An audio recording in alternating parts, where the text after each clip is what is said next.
En 2020, Enedis affirme dans son projet industriel humain que nous voulons devenir le service public préféré des Français au service de la transition énergétique. Pour ce faire, le directoire a pris plusieurs engagements autour du réseau, se donner les moyens de rétablir 90% des clients en moins de 48 heures.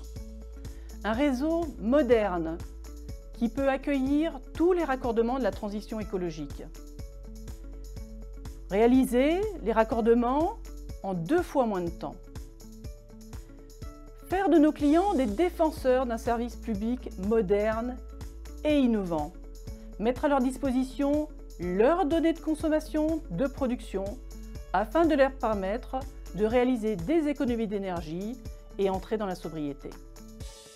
Disposer d'un système d'information efficace, simplifié, au service de tous les utilisateurs.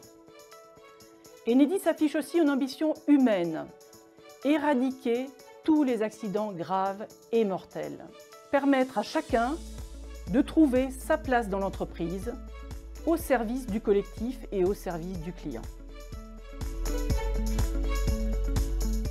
FO est une organisation constructive et réformiste. Ses représentants savent exprimer une différence d'opinion sur les décisions de l'entreprise, mais aussi défendre et signer des accords favorables pour tous les salariés.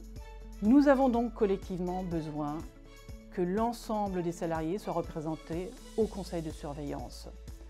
FO m'assure de son soutien dans la préparation des analyses, enrichi de vos expressions. Pour tenir les engagements du PIH, le directoire décide des moyens financiers et humains à mettre en œuvre.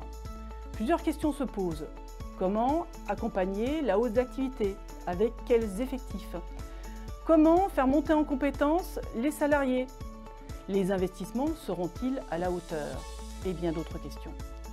Les représentants des salariés au conseil de surveillance contrôlent l'activité du directoire et débattent des décisions stratégiques d'entreprise.